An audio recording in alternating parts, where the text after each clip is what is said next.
All right. What is up, everybody? Welcome back for another awesome episode of the Fit 40 podcast. We got another incredible guest with us in the house. We have Joe Harris. If you are interested in keto and everything that goes into it, this is your guy. He also happens to be huge on the mindset side of things. So if you want to get your mind right, I guarantee in about an hour from now, you probably will.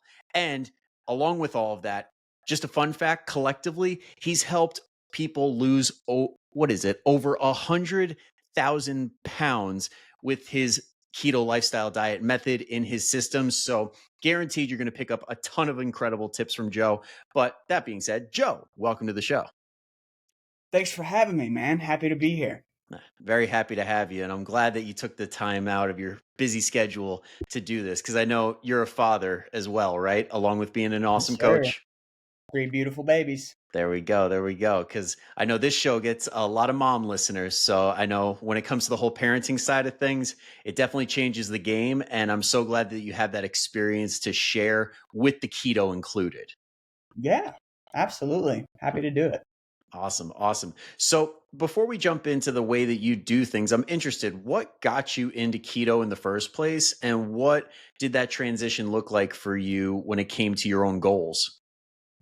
Yeah, so well, I was an athlete. I played football, and I did what most football players do after football, which is get pretty fat. I was part of that club. And yeah, so football was done, and my playing weight was around 260 ish, and hadn't stepped on a scale for a long time, and then noticed that it was, when I stepped on it, I was 297. So I blew up really, really fast, and because I kept eating like I was an athlete, but I mean, was not an athlete anymore. And so really what kickstarted it though was I stepped on the scale. That was one thing. Didn't really care because like in my head, I'm telling myself I was still working out. I'm like, oh, I'm getting bigger. I'm getting stronger. And I was strong, So let's get that straight. I was strong, but like I just didn't have that concept. And then one day I'm at a park with my son Noah, and I think he was like, oh man, I forget his age at the time, maybe 5, 6, something like that. And we're running at the park, and I kick the ball. We're playing soccer. I kick the ball and it goes towards the street. Now he doesn't run in the street, but like he was pretty close to it. And then I started to, when I ran after him because he's little and I'm freaking out, I'm out of breath. And I'm like, dude. And then I started to think like, what if he did run in the street? Or what if I was super tired? What if these crazy scenarios happened and I wasn't able to catch him, because of my weight, because of how I let myself go? And then I was like, dude, is this the dad that my son deserves? Because like he looks at me like a superhero. I like when he was going to school, it's like, oh yeah, my dad is my superhero. He's this, he's that. And then I look at myself in the mirror and I'm like, what is it? And then the kicker when I started my weight loss journey was that same day, dude. I don't know if it was God or some divine intervention or what it was, but my ex-wife at the time, or I say at the time, she's still my ex-wife. Um, I'm like, there's a lot to dive I into here. yeah, yeah. I get home and I look in the mirror. I'm disappointed in myself, and then we're watching a movie that night, and I'll never forget it. It's Thor, right? And there's a shirtless scene. It's the character Thor, Chris Hemsworth, right? Like big, sexy, buff dude. Yeah, him. Um, well, he takes off his shirt, and she goes, "Wow, he's hot." Now, for some people, they don't really care, right? But for me, my self-esteem was already pretty low because of the day that I had with my son, and seeing how I felt about myself. And that's where I was like, all right, well, if she thinks he's hot, like what is she thinking about all these other people that pass by who have abs, who are skinny? So I start my weight loss journey, right? And so I start working out 2 times per day because I think that's what you're supposed to do. And had a little bit of success, but nothing was changing because I was still eating the way that I was. But YouTube videos just tell you to eat big and work out big. That's how you look sexy, right? So I'm all about that, and nothing was happening. And so I finally like started doing some Google searches. I was like, oh, low carb, like let's do that. Well, I start doing low carb, and I lose some weight, right? I get to 260 pounds. So from 297 to 260, but dude, it was the most miserable time of my life.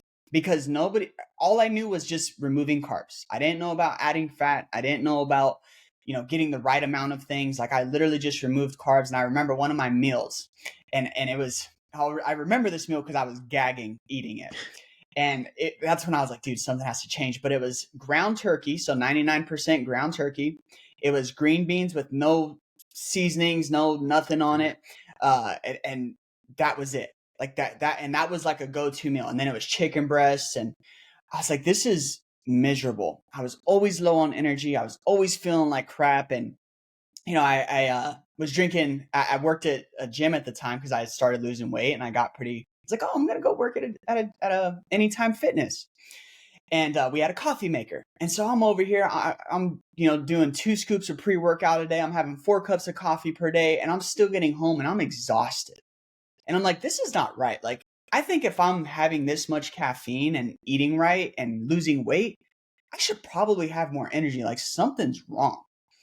And so, I'm doing a Google search, and I'm literally looking for another supplement, like something with energy, like something that's going to help me. And I still don't know to this day what website I landed on or who I found or what it was, but something mentioned the ketogenic diet. And so, me reading the benefits of it, and the main one being you feel amazing with energy. It's like, well, I got to do something. And a lot of people are talking about weight loss, and that's great, but I was in it for the energy. So start doing that, and instantly just felt so much better, felt so much more full of life. Like I look at old pictures, and you could just see the difference in how I operated, and people around me saying, oh my gosh, well, like what's different? And so I ended up losing 20 more pounds, so 80 pounds down. And that's kind of how I got into keto for myself. So I know that was a long-winded answer to your question, but that's how I got into it for myself.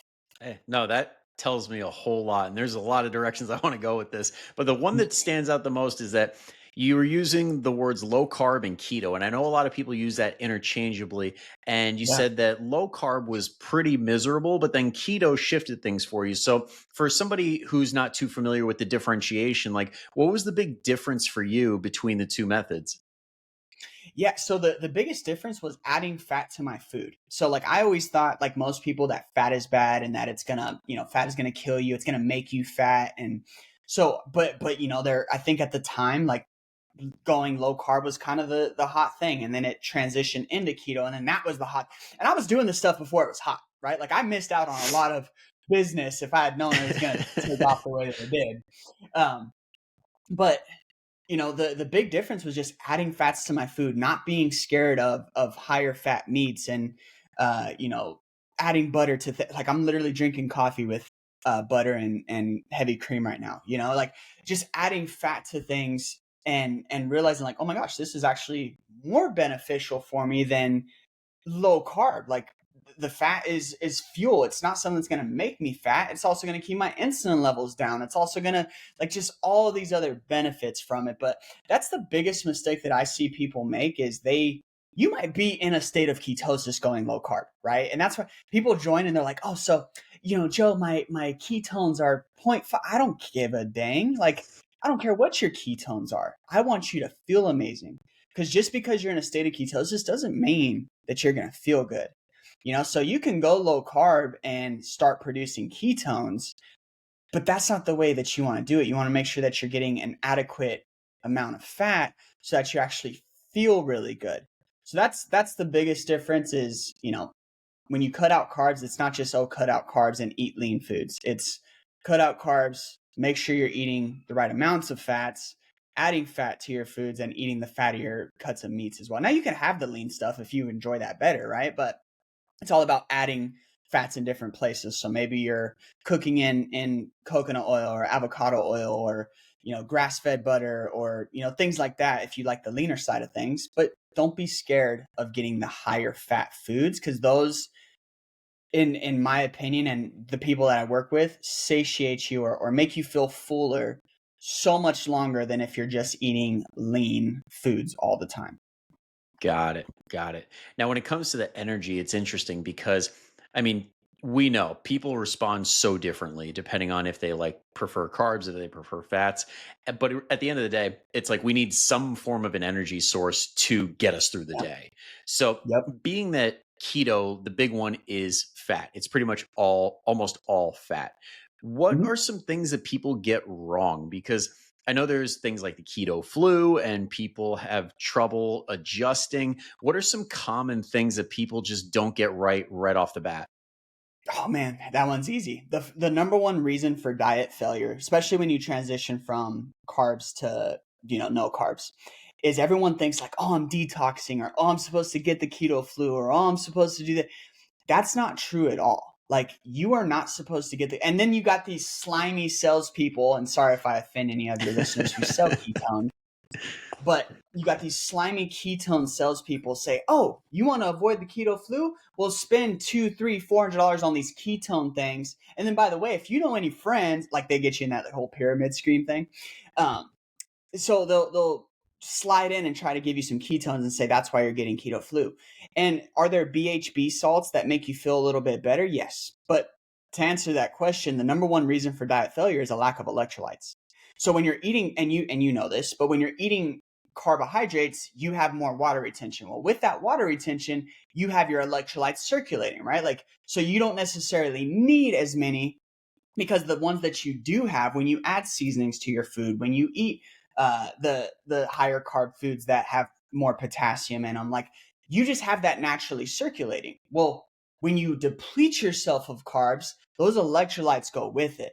And that's where people feel like absolute dog crap. They're like, "Oh, the keto flu, like I wanted to do this thing, man, but the keto flu just, I couldn't do it. I couldn't." And I get that. And we still have people, no matter how much I try to tell them, I tell them before we do our start working together, I tell them during, and but they almost have to experience it first. Like, "Oh my, like, why do I feel like crap?" Okay, because your sodium's too low. If you're having headaches, your sodium's too low. Okay, if you're having fatigue or nausea, your potassium's too low. If you have low blood sugar as a type 2 diabetic, your potassium's too low.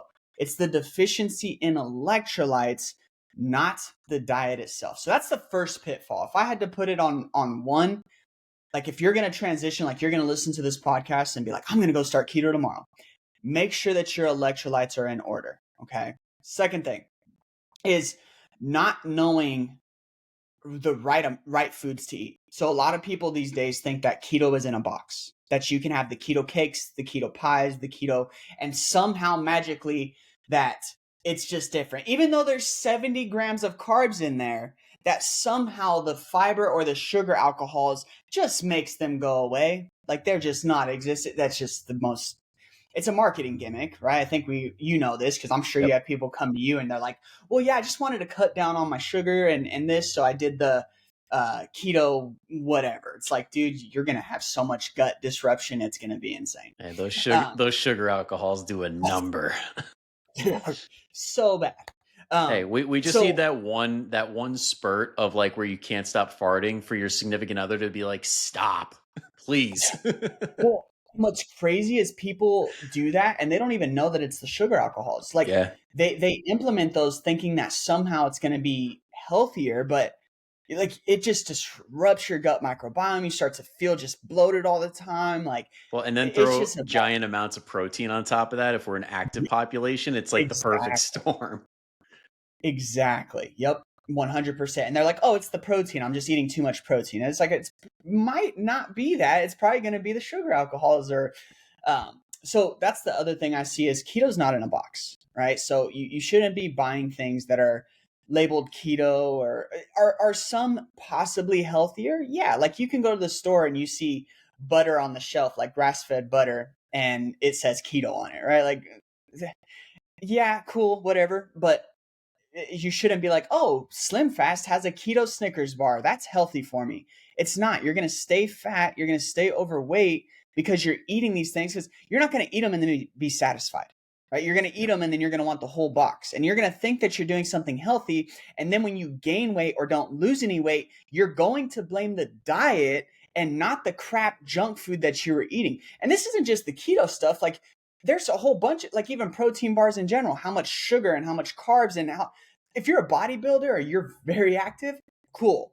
but for like the people I work with, they're very sedentary, right? Like they're not gym rats. They're moms who are older. Like most of our people that we work with are 60 plus.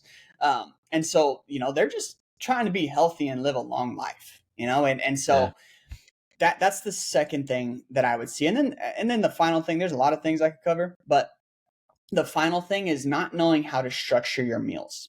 So a lot of times people think that keto is take the bun off the burger, eat all the cheese and bacon that you want, and that's all that matters, But the way that we structure our meals is very important because the number one thing for keto for me is the controlling of blood sugar. And I don't know if you talk about this, but when that blood sugar spikes and then it drops, cravings, hunger, like that stuff kicks in, which is why they say if you're having carbs to eat every 2 to 3 hours to keep yourself stable, cravings at bay, all that stuff. So the way that you structure your meals, in my opinion, really matters, for the grand scheme of things. And then making sure that you're getting enough at that time as well. Because people have keto foods and they're like, oh, well, now because I'm so full or I don't have cravings or hunger, I could just eat like a bunny rabbit and have 2 ounces of steak and be good. Like, no, you still got to eat enough food. So those are the three things that I would see: deficiency in electrolytes, thinking that keto is somehow in a box, or taking ketone. You probably heard the sales pitch. Oh, well, just eat whatever you want, but take these ketones and you'll be doing the keto diet. Yeah, no. Yep. Or like And it's then, like the same camp as fasting mimicking. It's like there's no yeah, mimicking it. You're doing it or you're not. exactly. Yeah, it's such a bad pitch. And the third thing is just the structure of meals. So those are the top Yeah. three for me. Love that. Love that. And it's interesting how you bring up the fact that it's not in a box because I think that this is a pitfall of a lot of different styles of eating. I know I see it all the time with gluten-free stuff. You see it with organic stuff and keto. All this stuff that is super processed food or ultra processed food comes with a ton of calories and you don't Mhm. feel full on them. And on top of Exactly. that, like especially if we're talking keto, the fat content is very high. So people don't realize these snacks that are like tiny come with like 3, 4, 500 calories. Yep. If not more. Yeah. I mean, I've seen some crazy stuff. Like there's one lady that I worked with and she's like, I mean, it wasn't part of the program anyway, because I'm very, we talked about this, but like I'm very stickler on how I run things. She's like, well, can I have this keto brick? I don't know if you've heard of it. No. Um, What's but that? it's essentially, I think it's made for bodybuilders because the person who makes, oh man, what's his name? Uh, I don't know. I forgot Jamie, his pull that up. Joe Rogan. Um, but the guy that makes it, he's a great guy, but it's like 1,000 calories for a brick. Jeez. And one of the ladies was eating that whole thing, and she's like, "This is my snack, and can I still have it?" And I was like, "Well, no, it's not on the list, so you can't eat it." But the second thing is, there's 1,000 calories in this one thing, and you're eating the whole thing. So now you're going to eat that, not be satisfied apparently, because why is it a snack? And then need more food on top of that. Yeah. So I mean, yeah, I'm looking it up on my end. This thing looks massive. It looks it's a like brick. Like it looks like a calorie bomb. yeah, This it is really is. And yeah, she's like, "Oh, well, I like to have this, I like to have that." And I mean, again, I'm probably your listeners are gonna be like, "Oh my gosh, he's a butthead." But like for me, I'm like, well, if what you were doing was working, why are you in front of me? Like why are Yep. we thinking about working together? Because if what you were doing worked, then you wouldn't be here. So I don't care what Yeah. you were doing before. It's time to do it this way. And if you hate it this way, then don't work with me. Yeah. So 100%. And I love the whole just framing it that way because a lot of people are stuck in this place of like, all right, I want to achieve this result, but I don't know about this or I don't know about that. And then it's like they get stuck on whatever the advertisement that comes across their Facebook pages and they're like, well, that sounds about right. But there's no real thought going into it. So I'd love to dive in on the mindset side of things because I know yeah. you're like, we had a great chat before hitting record about like Tony Robbins and certain things that he talks about. What do you think if somebody listening right now is in that place of like, I want to change, but I keep getting caught up in these shiny objects and not really making any real traction? What would you say to them as a good starting point? Oh man. Well, I think the first thing everything kind of starts with is, and Tony talks a lot about this, is the association of pain and pleasure, right? He says that everything we do is out of our want to get out of pain and to get into pleasure. And if we think about our clients, right? Like, what's the number one thing that all of our people struggle with? Emotional eating, whether Yep. it be stress, whether it be whatever it is, it's some type of emotion. And so, why do we do that? Well, because we're trying to get out of pain and into pleasure. And the only way that we know how to do that is through food, especially if you're a recovering carboholic like we are, or well like my clients and me. Um, so, if you're trying to get out of pain and into pleasure, but you don't know how to navigate that, that's an issue, right? So that's the first thing that you got to work on is you got to start associating massive pain to what you want to stop doing and massive pleasure to what you want to start doing, right? So let's just say someone emotionally eats and they're like, oh man, I'm so hard on myself. Well, first of all, you have to realize what's that been costing you? Like where has it gotten you? Like you say that eating helps you, but how does it help you? Can you describe that for me? And they're like, I was like, exactly, because I'm in 10 minutes after you have that meal, I'm going to get a text message from you saying, Joe, I messed up. I feel so bad. The scale was up. All these things that you're going to tell yourself that you're a horrible person, which you're not, by the way. You don't want to attack the who, you want to attack the do, right? You are not a bad person. You just have a tendency to have a bad pattern or a bad habit, but you are not a bad person. It's not the who, it's the do. Okay. So we got to separate that first.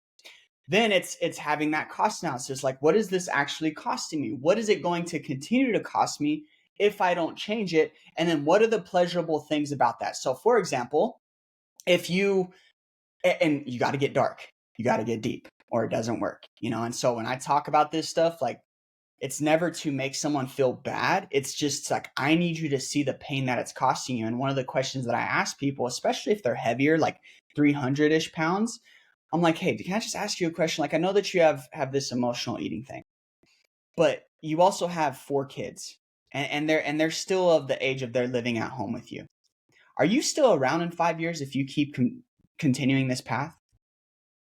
Like, are you tired of not being able to stand for 10, 20 minutes at a time without being in massive pain? Are you tired of going up the stairs and being out of breath and being embarrassed because you're with your colleagues and they all feel fine, but you're over here saying, oh, just hold on a little bit?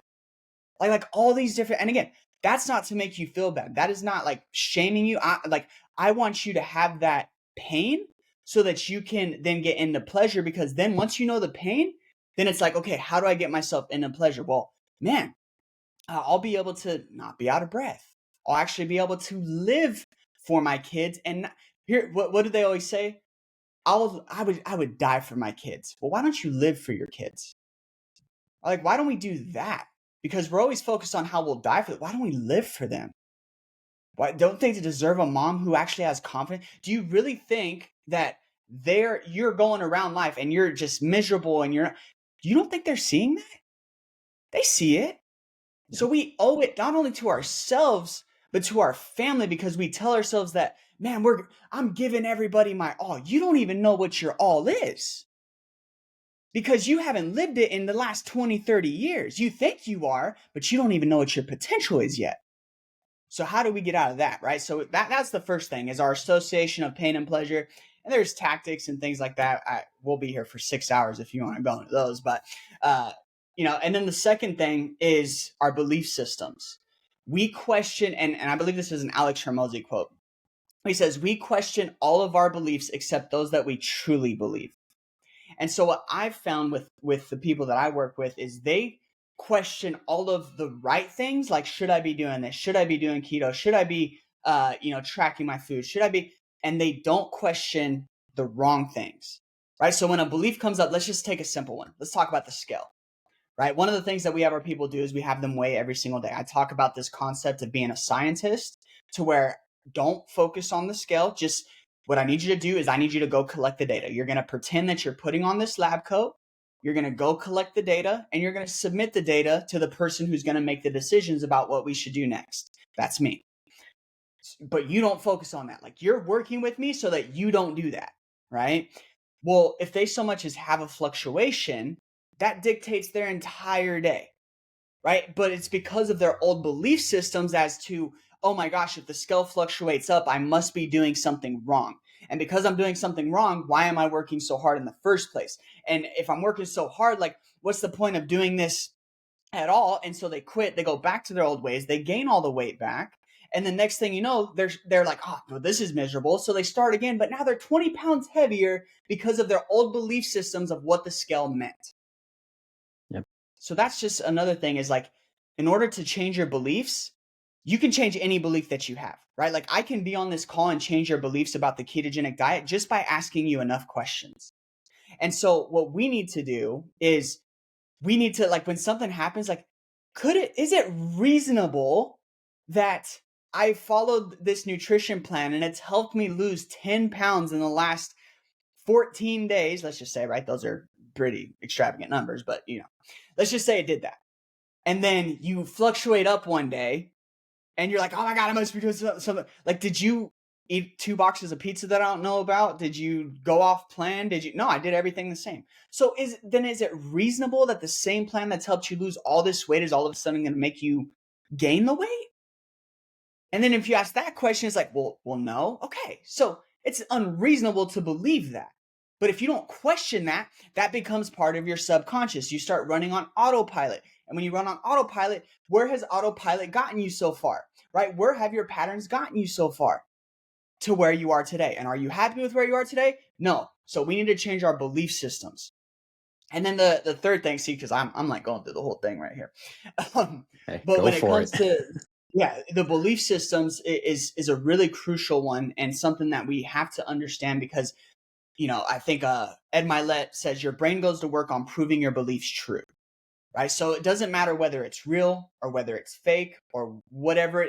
Your brain doesn't know the difference. It only knows the stuff that you tell. It's like a computer, right? It only knows. So like, if I go file downloads, it only knows that, right? So if I am, and it runs on its operating system, right? It does its things automatically. We don't open up our laptop and then do all of these different things just to get Google to open, right? Like, it just does it by itself. It runs on autopilot. Same thing for our brains. If we don't feed it new information, if we don't show it something different, if we don't question our beliefs, then our brain is going to go to work on proving our beliefs true. But what's the problem with that? Well, a lot of people are like, I just don't have the confidence of doing XYZ.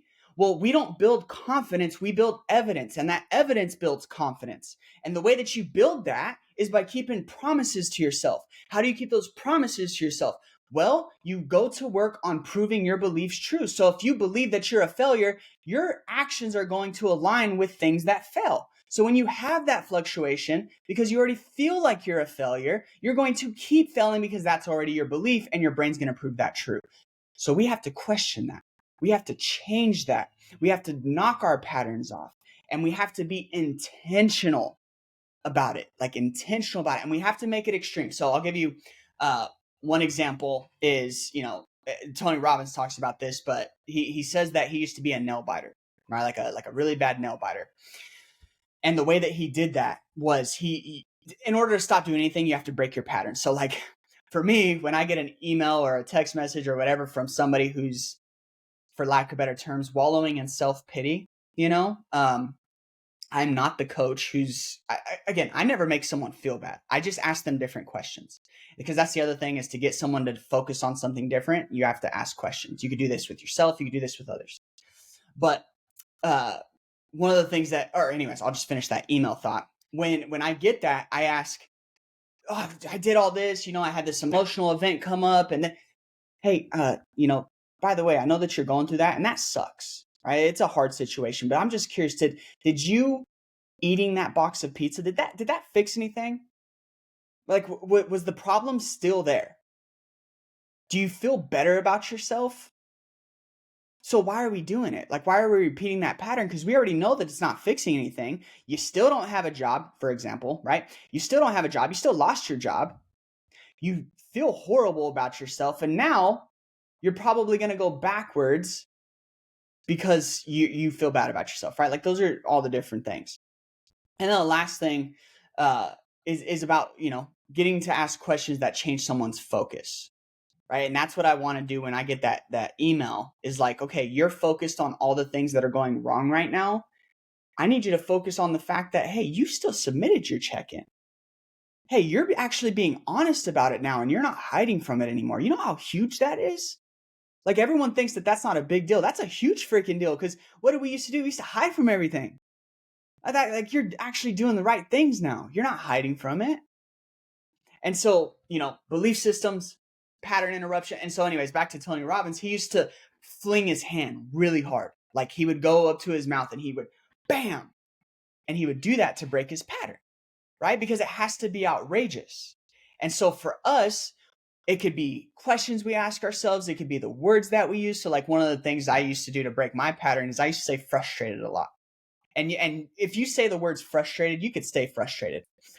But if I say, dude, I'm just booty tickled right now, it makes you smile. It makes you're like, oh man, I can't. But it breaks your pattern of that frustration to booty tickled. That's kind of fun, and it changes your state and your emotion. And we know that our emotions dictate our outcomes. And so it's all about belief system control, pain and pleasure, and emotional and state control are the biggest mindset things. And I could go all day on that stuff, but I'll stop it there and open it up for more questions. Hey, I was loving every bit of that. I'm sitting back taking notes for Sorry, listeners. myself, like I'm going to do that. I'm going to do that. Yeah. But it brings it back to if anybody listening has not seen already Tony Robbins' Netflix special, there's a lot of that where you can see the pattern breaks and like he'll just when somebody's like telling them their story and getting really emotional and really entrenched in their story, he'll just be like, "Fuck you," and you're like, "Whoa, what? Dude, What?" you see it clear as day. Like, and there's one story that he tells where there was a guy who came to one of his seminars and he was a chocolate fiend. Like he's like, oh well, I want to stop eating chocolate and do all this, but he was wearing a shirt that said, I forgot what exactly it said. It said like chocolate lover, let's just say. And he's like, oh, you can't break me out of my path. Like he wanted to prove Tony Robbins wrong in front of 10,000 plus people. And Tony goes, okay, well, for the next 3 days of this seminar, you're going to eat nothing but chocolate. That's all I want you to eat. Nothing but chocolate. And the first day, the guy's eating all this chocolate and everything's going great. He's like, see? Well, the second day rolls around. He's not feeling too good. And he's like, oh, well. And he's like, no, eat more, eat more. And he's telling him in front of this whole auditorium. And long story short, he broke his habit of eating chocolate because he now associated pain with it. Right? We always talk about pain and pleasure, and now it's no longer something that's pleasurable because at first it was like his identity, right? He's like, oh, I'm the chocolate lover and all this. Well, now because he was able to associate pain, it got him to see it a little differently. And that was just one simple thing to break his pattern. He's talked about other things where when he used to do like one-on-one consults when he was first getting started, there was a lady who was telling her all his problems and this and that, and he just yelled at the top of his lungs, like, excuse me? Like he's what? But it's not to make that person feel bad. It's not to make that person feel weird or outcasted. It's because we have a pattern that we are repeating, and if we don't break it, it's not going to get us out of that little funk. And so, yeah, to your point, watching his Netflix stuff, he has a bunch of stuff on YouTube that you can watch, and they're like short little videos, and changing our focus and it's good stuff. I highly recommend it. Yeah, and I love the idea of YouTube videos because I know, at least for me, getting going from being in a very like college mindset of like, oh, I'm just gonna drink and eat all day to being fit, being somebody who like actually cares about improving their life. It took a little bit of like forced information and forced motivation. And sometimes having a YouTube video going or something in your ear can make all the difference in the world. Yep, 100%.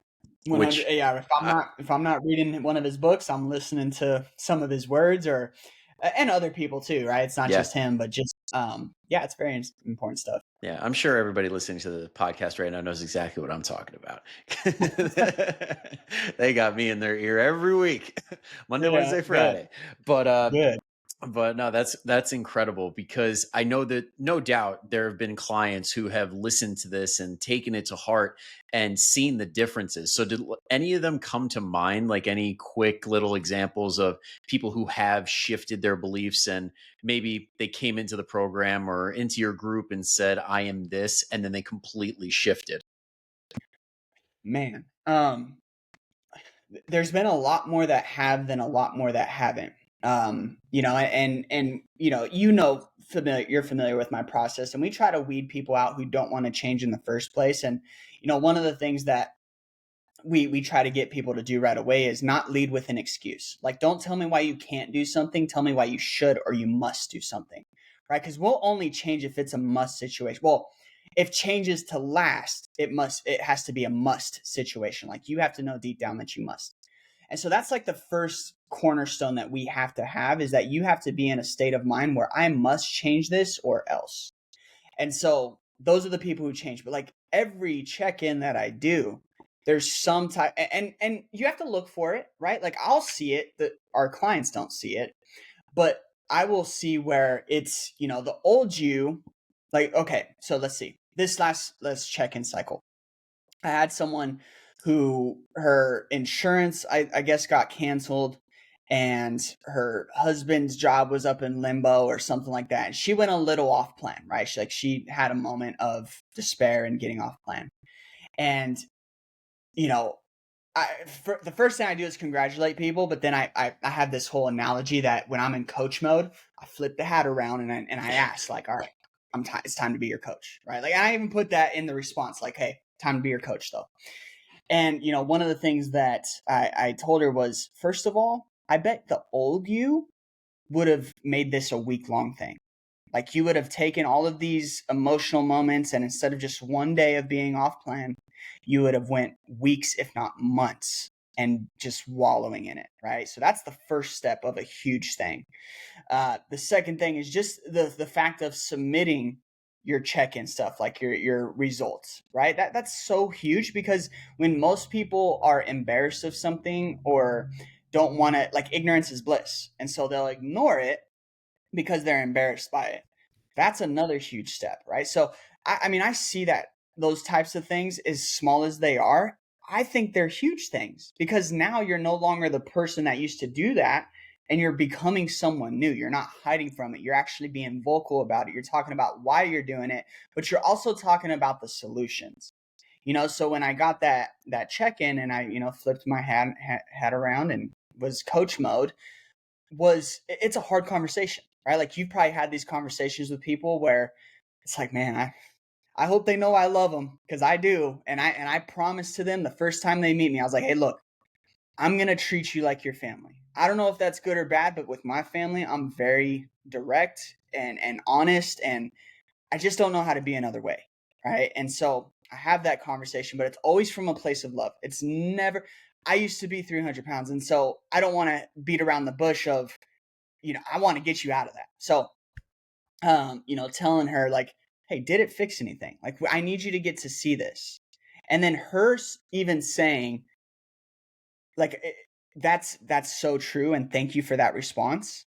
What that's a new person, right? That's a change in belief systems, because the old belief system would have been like, screw this, like, that stuff doesn't work or whatever. Like, things like that happen all the time. And I can celebrate it, but I need them to celebrate it. And so I want them to get to see how they're changing, no matter how small it is. So maybe you gain 10 pounds on the scale, but the old you would have gained 30, 40 over the course of a year. Like, whatever it is, those are huge, huge, huge changes. And you should be so proud of those things. And so yeah, that's one example that was very recent. Another one was the same thing. She recently lost a family member, and but I knew based off of her telling me, because one of the questions that we ask is there anything coming up that we need to plan for? And she had mentioned it, and uh, she's like, I'm gonna try to stay on track. I knew when she said that word that she did not have any plans to stay on track. Like, I already knew that she was going into it with high emotion, and when emotion is high, logic is low. And so I knew that she was going into it with emotion. I knew that she was I was hoping, right? Like I'm hopeful that she's not going to, but I just expected it. And of course it happened. And, I asked her the same kind of things like, hey, um, how did it make you feel afterwards? Did you still miss this family member? Yeah. Okay. Well, how did you feel about yourself afterwards? Not good. It's just asking different questions. So can you see how it's harming you? Like, and not getting you where you want to go? Yeah. Okay. So why do we repeat that pattern? Like, why are we doing that? And let the and tell me, like, if you have an answer for why you're doing it, well, I don't know. Okay, well, you don't know, so you could see how this pattern is destructive. So let's break that, right? And let's get you to see different. And I even told her, I was like, hey, I kind of knew that you were gonna go off plan because in your check-in you said try. And I know when you say words like try, that's a 50-50 chance, and it's usually goes the wrong way, right? Because your old patterns are gonna take over. You're gonna run on autopilot. So if you're not conscious about wanting to change this, then it's going to happen again, right? You have to have intent on not doing it. And when you say, I'm not going to, or I will do this, like, again, your brain will go to work on proving your beliefs true. So if you go into something, you're like, I'm not going to do this, you've truly made a decision. And a decision means there's no other possibilities, right? There is no backtracking. You're burning the boats. You've made that decision. And so when you say words like try, that decision hasn't been made, So those are two quick examples. But again, another response was like, thank you for that. Like I wasn't expecting that, but it really helped me get to see things differently. A huge change in beliefs. But then there was one that always sticks out to me. And this is the last one I'll share, but she got my response and she didn't respond for a couple days. And she's like, I'll be honest with you. And we talked like outside of email, like she texted me and she's like, when I first got this response, I was so angry at you and I was so mad and I wanted to just throat punch you. But she's like, I thought about it. I controlled my emotions like you always teach. And I gave it a couple days. I simmered down. And then I was like, damn, he's right. Like I am doing this and I am sabotaging it. But think about how huge that is for her, not my words, how huge it is for her because she recognized it. Like I could tell you that what you're doing wrong all day or how to do this, how to do that. But once you recognize it and you're able to control your emotions and you're able to rein it back in and oh my gosh, like that is such a huge win to me because you're becoming somebody new. You're no longer operating the way that you used to, which is get angry, maybe throat punch somebody and then go back to your old ways, right? Like that, those little things are very huge to me. Yeah. And again, you laid out so many things I want to go over, but the big thing that I took out of that whole thing, and it really stands out to me as well, having these conversations with people that are always saying, I'm going to try, or I'm really going to make myself this time, is that they are flipping a coin. And Yes. unfortunately, that coin is not 50-50. 80 to 90% of people that jump on a diet regain all the weight back and then some. So imagine a coin that lands, like you flip it 10 times, it lands on tails 8 or 9 times every time. So you're Yeah. playing really, really shitty odds. Yeah. Exactly. Yeah. And it also helps to have, like, I know that a lot of people, when they think of nutrition coaches or fitness coaches or any other coach, they think about the X's and O's of like, all right, what's the diet plan? All right, what's the workouts going to look like? And it's like, that's like the smallest percentage of what a coach does. That's like a Mhm. given. It's like, okay, we could do that with our eyes closed. What you just talked about, that's what the real coaches do. Yeah. And it's hard, right? Like having those conversations and y- I always tell our people and I'm like, hey, you're going to realize something. And that is once you have all of your nutrition done for you, like our stuff is really simple to follow, right? Like you just got to know like, okay, I got to eat this much. Like, it's very simple to follow.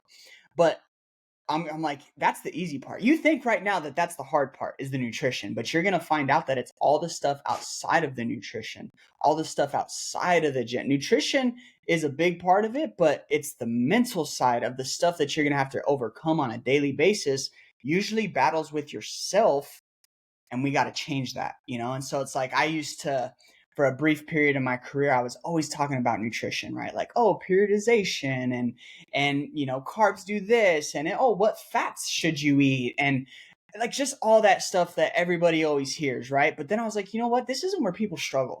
in my opinion, right? Like everybody has their thing, but Yeah. for me, it's like, this isn't where people struggle. This is like, that's the easy stuff. Where people struggle is the things that they tell themselves, the beliefs that they have, the things that they've conditioned for the last 20, 30, 40, 50 plus years of why they can't do something or how they're not worth it. You know, like, do you know how heartbreaking it is to work with, like, one of my ladies is 72, and to have a 72-year-old think that she's not worth it, like, it breaks my heart, man. Like, how do you go through this life and you are this age and you feel like you're not worth it? Well, I need you to get to see something different. I need to change those beliefs that you have, because by golly, you are worth it. You deserve this success. And I don't care what the first 72 chapters of your life have said, the next 100 are going to be different because you're living to 172, baby. You know what I'm saying? Like, we're going to make it happen. So, yeah, it's huge outside of the nutrition realm, in my Yeah. opinion. 100%. Because if it was as simple as, oh, you just got to find the right diet, you just got to find the right workout, like we wouldn't be in the epidemic that we are with like the giant percentage of the US being overweight, being obese. Okay. Correct. So, I mean, if it was seriously that simple, everybody would just jump on Weight Watchers and call it a day. Yeah. Yeah. Well, and it's like everything's against us, you know, like I'm sure you have clients who have type 2 diabetes, for example, and you have these associations like the ADA that's been around, or yeah, American Diabetes. Yeah. ADA Yeah. that's been around for most of my life, if not my whole life, and still haven't solved the problem. Yet you and I work with somebody for, I don't know, depending on the case, 6 months to a year, and they completely reverse their type 2 diabetes. And so you're not only battling the nutrition people, you're battling the big corporations that are trying to keep people sick. And then you have them pouring these mindset things that are just horrible and toxic for them in the first place. And it's like, man, like that's what we're trying to overcome here. You know what I mean? Like, I don't ever view another coach as competition, because I'm not competing with the coach. I'm competing with someone's mindset. Because it's not you either like my method or you like someone else's method. Like, that's what it comes down to. What it's going to come down to overall is the stuff that you're willing to feed your mind, you know? Yeah. And having somebody in your corner that genuinely gives a shit about you, not just trying Yeah. to keep you on the hook financially for the rest of your life Mhm. because you keep regaining the weight and they say, it's your fault. It's not my fault. It's your fault. Yeah. Well, just and you know, I know a lot of coaches talk about that, but like when good coaches actually mean it, and I tell people, like, my goal, of course I want you around forever. I don't like finding new people. I want to get to a point in my career where I mean, I don't think it's possible, because if I'm doing my job right, people are going to leave, you know? Uh, but I always tell people, like, I don't want you to have to pay me forever. Now, I want you here if you want the community and you just, I don't know, like, listen to Yeah. my talks For or the right whatever it is, like, reasons, not for the because right you aren't reasons. getting what you want over and over Exactly. again. Exactly. So it's like, I don't want you to have to pay me for the rest of your life. Like, if you want to be here and you still want that support and, you know, coaching and all that stuff, absolutely. But I don't want you to have to be here for more than a year if I have a say about it. Now, of course, there's people who need a little bit longer, but you know, for the general part, it's like, okay, give me a year. I'm going to get you exactly where you want to go. Um, and that's kind of just how I operate. Whereas if you think about these big corporations, like, high blood pressure medication has been around for multiple years, and yet we still have high blood pressure. So, you know, people are just trying to keep you sick, and it's unfortunate. Yeah. And it's like there are genetic factors that will cause like high blood pressure. Some people just got the shit end of the stick, or type 2 diabetes, like, or even type 1 diabetes. Like, there are people who will get the shit end of the stick genetically, but it's like that shouldn't be an overwhelming majority. It really Yeah. shouldn't. Yeah, there's principles, and then there's, like, you know, and here's my thing is, so one of the things I actually talk about, and I know that some coaches hate it, but is about body types. And some, oh, that's such a, I'm like, well, then how come my brother will diet for 2 weeks and be shredded to the gills, whereas I shred it for 20 years, or diet for 20 years, and I still got a little love pouch? Because there's different body types, there's different genetics. Like, I'll never forget, I was getting changed in the locker room as a football player, and the guy next to me, he's looking at my body. Not, no, I'm dressed from the waist down, okay, Sure, but he's sure, looking at sure. my. We'll just say that. But he's looking and he's like, "How much do you weigh?" And I thought he was asking a legit question, but when I told him, he goes, "Oh, you're bad built," because I told him I was 265, and was like, what do you mean? I was like, well, how much do you weigh? And he's muscular, he's fit, like he has a little 4-pack going, like he's in pretty good shape. Same position group, like I played defensive tackle, he played defensive end, so same type of thing. And he goes, oh, I'm also 265, same height, and I was like, that's where like genetics just okay, I see, Yep. because you're the same exact weight as me, the same height as me, yet you're 265 and look like that, and I'm 265 and look like the way that I did, so yeah, people do get the crappy side of things, but it's all about, are we going to use that as a reason for why we shouldn't do something, or are we going to use it for a reason of why we must do something? And do we have to work a little harder? Yeah, but you know what, you and I, who have to work a little bit harder for something, have the advantage that other people don't have, which is we had to work hard for it. Therefore, we're more likely to keep it because we had to work hard for it. Think about how many, like most of the people that I played with that were very in shape are all very fat now Oh because yeah. they took it for granted, right? Like they didn't have to work hard for their body. It was just genetically gifted to them. And now they're in a really bad spot. And also, skinny doesn't mean healthy, right? Like my dad is very skinny. He's not healthy, so it really does play a role. Yeah. And I'm glad you brought up the whole conversation of weight being different, like the weight being the same, body type different. Because Yep. I know, especially since I work with mostly women over 40, the whole conversation of weight versus how they want to look, it doesn't always line up with what you have in your head. And I know I was listening to Mind Pump back in the day, and the guy Sal used to have people in his office and say, if you can guess this trainer who was a petite woman that was muscular, if you can guess her weight, you get a year membership for free. And not a single person got it right, because people's disconnect with how a weight should look is so far off. Yep.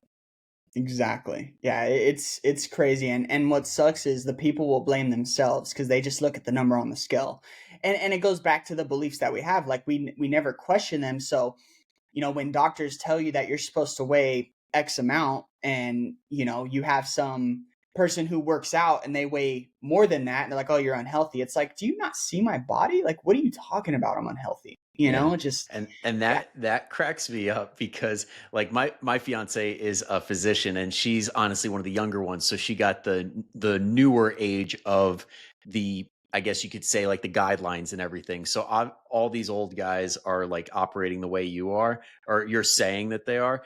And this new age is like, yeah, we don't look at BMI. Like, yeah, we look at it, but we know to look Thank God. for past that. So it's like, thank God they're finally catching up, but it's like that Yes. took a while. That really took a Way while. too long. Way too long. Well, and like I said, most of my people are, 60 plus. And so you got to think like they've had that even if new, like say they get a new doctor and they're like, oh yeah, we don't look at BMI. They're still not going to trust that new doctor right away because they're like, well, for the last 40 years, it's been, so, but yeah, thank Yeah. goodness they're finally I changing. know my one client's physician tells him, we're going to measure your waist. And as soon as I heard that, I'm like, okay, this is a good one. We got a really good one on our hands. Don't let that guy go. Yeah. Yeah. And I even, like for me, and I shoot myself in the foot because I told you we've lost 100,000 pounds. Well, we just recently, within the last, I'd say 6 months ish, started tracking inches. And we've already far surpassed our inch amount than our weight loss amount within, those. I'm like, man, if I had just done that. But it's just, those paint such a better picture. There's obviously other factors, tons of factors, but I feel like those paint such a better picture than the scale, because the scale will, stress, time of your cycle, um, just all these other food amount, carb amount, like all that stuff's going to affect the scale. Whereas the inches typically don't lie, Yeah. and then of course it's like, well, even if the inches somehow magically lie, well, your clothes are falling off, and you just have all these other factors that are going on besides the scale. And like that gives me so much hope that newer physicians are starting to look beyond the scale, because man, like that's one and not only that, but it's like most people, if they do weigh, they weigh once a week. Yeah. If you weigh once a week and you just happen to have a higher carb meal the day before, or a stressful day the day before, or you just started your cycle, your scale's going to be up and you don't have that data. And I want 30 data points, not 4. Yep, So that's how exactly. I do it. That's why, like, I know within probably about the same amount of time frame, like 6 to 12 months, I started using the Navy method. I'm like, this is gold. This is so easy. for people to have Yeah. some sort of an understanding of what their body composition is like. So it's like Yep. we get our neck, waist, hips, and our body weight, and we can tell so much just from that. And the margin of error is like at the most 5%. So it's like if Yeah. you lose 10 pounds, that would be like half a pound off. So it's like Yeah. nothing. Yeah, and even with measurements, it's like it's very easy to see it in the check-in, right? So like sometimes people's weight will go down, but the inches will go up. It's like, okay, you mismeasured. Like Yeah. it's not reasonable for the scale to go down and the Yeah. inches go up. Like it just Or doesn't make sense. or my favorite, when the scale goes up and the inches stay the same or go down. It's like, Yep. so what do we think happened here? Yeah.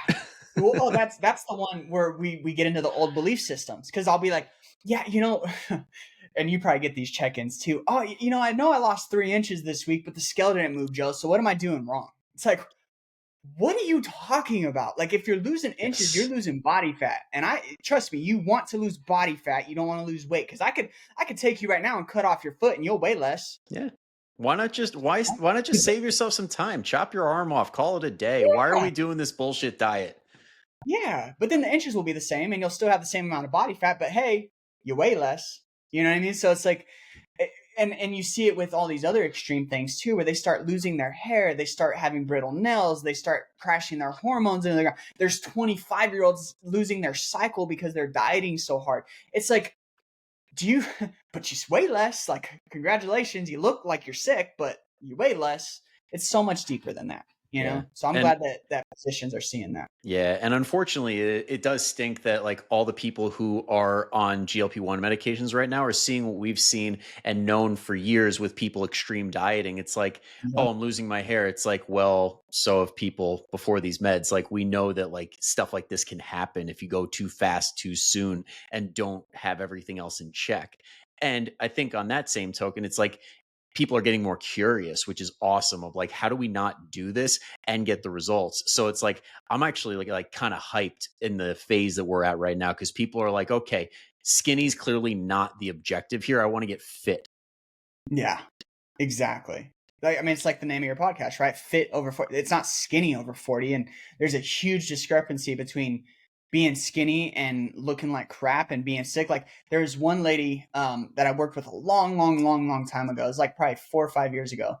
And my wife, she showed me a picture of her. And I didn't know who it was, first of all, because she didn't show me the name. She's like, guess who this is? And I was like, I don't know. And I was just like, but she looks really sick because she was very pale. Her hair was very thin, and she just didn't look good at all. And she's like, oh, this is Cindy. And I was like when I saw Cindy, like she had some weight to lose, but like by the time we stopped working together, she was in a really good spot. Like I thought she looked amazing. When I owned the gym, she was going to my gym, and so I handled her nutrition, I handled her workouts. Like she was looking really, really good. And years go by, like I'm not even living in the same state anymore, and she sends me that, and I was thinking, and I don't mean this as any like disrespect, but I thought she had like cancer or something. And what come to find out, like she's like, do you know what she's been doing? And I was like, no. She's like, she's been doing Ozempic. Yeah. And I was like, man, like, is that going to be every case? No, but people don't look at the bigger picture of things, and I already know that it's going to happen. And you probably know as well that in 10, 15 years from now, you're going to see that commercial. Did you know that if you took Ozempic in 2024 or 2025, that you might be entitled to significant compensation? Like you know what I mean? Yeah. It's Well, scary on, stuff. on that front, I do have a little bit more of an optimistic view because GLPs have been around for 20 years, so we would know by now. But that being said, like we're seeing a clear divide on whether people are getting good guidance or not. And that really comes down to the people that are Exactly. getting Yep. it from the physician who actually is like a specialist Yeah. in obesity medicine, or are they getting it from a med spa or some telemedicine, or are they getting it from somebody who's operating out of a weight loss clinic that's trying to get money from you, not actually serve you? Because it's like 100. doctors are on salary. They're going to give you whatever they need to give you to keep you healthy. Their salary is their salary. But if you're working for somebody that operates on commission and product, you better believe they don't have your best interest at heart. Yeah, and that's perfectly worded. Like, yeah, you said it right on the head. Like, it depends on the context. You know what I mean? Like, do you have somebody who's actually trying to save your life because they know what your background is like and they've taken a vested interest in it, or is it just like, hey, here's this thing and good luck? Yeah. Like there's such a huge difference with the context of how people are using it versus same thing with dieting, right? Like if you put someone on a diet and you're like you have to know what they're about because if they're just losing hair and they're doing all this stuff for no reason and they don't have any real guidance, it's like you're just leading them down a really bad hole, Yep. So yeah, perfectly Well, said. it comes down to like, are you informed or are you just expecting it to be a magical solution? Because if you Yes. think, oh, I just take this, it fixes everything, no matter what it is, whether it's a medication, whether it's a supplement, whether it's anything, you can guarantee that's not the case. Oh, dude, I actually posted that on my social media today where I was like, the reason people don't achieve their goals is because they are trying to address the behavior instead of the cause behind it. So it's like, I work with a lot of uh, weight loss surgery people, like bariatric Hmm. people. And one of the things that the reason they're with me, because they've had the surgery, right? The reason that they're with me is because they didn't treat the root and therefore they didn't get the fruit, right? So they just treated the symptom instead of what was actually causing it. So they were still that person who overate, who ate the wrong foods, who didn't know how to structure their meals, who didn't know the right foods to eat, how much to eat, right? Because everyone thinks the less the better. They didn't know all that stuff, and so they were still that person. They just had something that prevented them from overeating for a little bit. Yep. Well, time goes on. There, one of the people I worked with, she said it so perfectly. Because we were working together. She's like, well, because I just had to know. I was like, why do you think you gained the weight back? Like, you had success in the beginning with your weight loss surgery, but I want to know from your perspective, because I obviously have my opinion, but why do you think you gained it back? And she goes, well, you know what, Joe? It's easier on my stomach to eat Doritos than it is to eat chicken breast. And I was like, that is so perfectly said because you can still eat the wrong foods and not fill your stomach up and not hurt it. Yep. Whereas if you eat chicken breasts or just regular protein in general, you're going to be full so much faster as a bariatric patient. So you got to you got to attack the root of the problem and not just treat the symptoms. Same thing with diabetes, same thing with high blood pressure, same thing. Like we got to address the root of the problem and then all the other stuff. So like the GLP-1s, like, yeah, do they save people's life? Absolutely. Does the context matter? Absolutely. Yep. But are we also, as the person prescribing that, addressing the root of their problem, which is, hey, you're dealing with emotional eating, you're dealing with this, you're dealing with that. Okay, well, let's also follow up with those things because if not, and you're just taking this drug, the weight's going to come back first of all, but then second of all, like you're essentially going to waste all this money because you didn't fix what the problem actually was, which was internal. Yeah. And I mean, if like money wasn't an object, if we just had all the money in the world, if somebody really wanted to do it right and be like, okay, I want to make sure that this never, ever, ever happens again, they would, like, if they were on those medications, they would get a personal trainer, a nutrition coach, and a therapist because Yep. all of those factor in. And I mean, I know when we coach people, sometimes we are kind of like therapists, as bad as that is to say, like we're not mental It's health more, professionals, but sometimes it is required that oh we go man. into those murky waters. But you need somebody to be able to work through the mental stuff with you. Dude, it's so funny because I went to college for business to start, I went and I for was like, man, criminology. yeah, I was like, I should have went for psychology because of the stuff and I mean, luckily for us, like there's so many books and so much self-education that you can do now. And then obviously there's no greater teacher than experience, right? Like whatever you learn in school, like even from a business perspective, the stuff that I was learning. And then when I got into business, I was like, that's nothing like my books were saying. And so yeah, to say that we're a lot of and that's why I focus on that, right? Like a Yeah. lot of my stuff is the mindset stuff because once everything's taken care of for you, now we just need to change you, right? Like we attacked your behaviors, but now we need to change you, or that change isn't gonna last. So, yeah, 100%. Yeah. And it's funny you bring that up, like you would have gone for psych. And I'm just thinking back, honestly, the things that help the most with clients right now are when criminology is basically a sociology degree with a crime focus. And it's like all those sociology classes, all the psych classes. I'm like, thank God I took those because it makes things add up a lot more, especially things like labeling theory, for example. It's like, well, that pretty much explains a whole lot of what people are dealing with right now. They label Yep, themselves as I'm this emotional eater. I am this person who can't give up this. I am whatever. And then the second you say that, you start acting in accordance with that label. your brain proves it true. Yep. Yeah, 100%. And yeah, it's whatever you tell yourself is what you're going to become. You know, it's all about your focus. You only focus or you only get what you focus on. And so if you want to change that pattern, if you want to change that behavior, if you want to change that belief, we also have to change your focus on, okay, are you and then that's why I always say, like, don't attack the who, attack the do. So you are not an emotional eater, you just have a pattern of emotional eating. And so with a pattern you can break. It's harder to change you.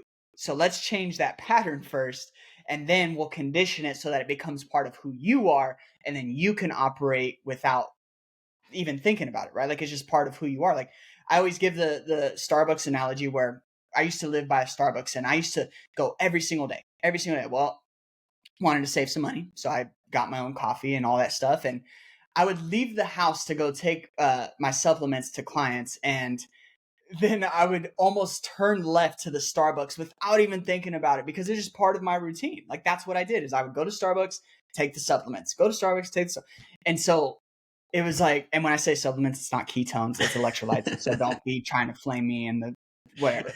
Uh, yeah, I ain't gonna sell anybody something people don't need.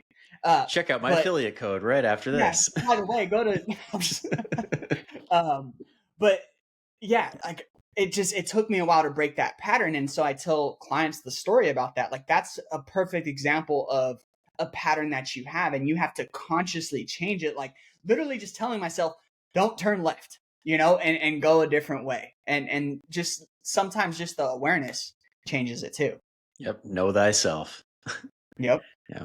And before we tail off into another amazing topic, I do want to be respectful of your time because you've been so generous with it so far. So I'll I'm put, here for you. hey, I appreciate that. I appreciate that. Here's my But schedule just for you. and if I didn't have to go, I'd keep this going. But You're good. just so everybody knows, if they listen to you talking right now and they're like, damn, Joe is awesome. I want to check out more of what he's putting out. Where can they find you? And this is where I suck. Plug So, away. so I mean, I have my Facebook group and stuff, but you could just look me up at KLD Coach Joe on Instagram.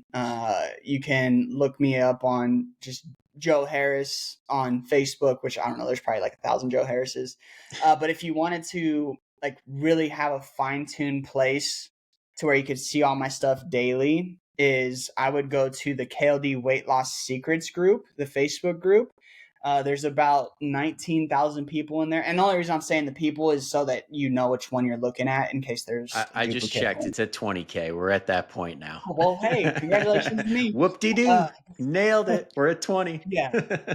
So you can go there, and that's probably like I post a lot of stuff on my personal page that I post in that group because I know that some people are, some people like being part of a group and some people just like to know you. So I post a lot of the same stuff. I'll post a lot more personal stuff like my kids and various things like on my personal. But if you wanted to consume my content, or I guess you could always get on my email list, which I think there's links in there where like that's all I talk about is mindset stuff and how it relates to nutrition. And yeah, you can always do that as well. Awesome. And so everybody doesn't have to go looking. I'm going to put all those links down below for you. So check out the show Oh, notes or whatever the you want. description, wherever you're watching or listening, and just click away, find Joe, and he puts out incredible stuff. You'll catch his coffee talks. It'll be a great time. Yeah. Well, thank you. Yeah, no problem. And thank you, everybody, for making it all the way through and listening. All I ask in return is that if at any point you heard something during this podcast where you're like, damn, my friend or family member needs to hear this, go ahead and send it their way and tell them that Brian and Joe say hi. All right. So thank you guys again for tuning in. I will see you all next time for the next episode. But until then, go kick some ass. I'll see you.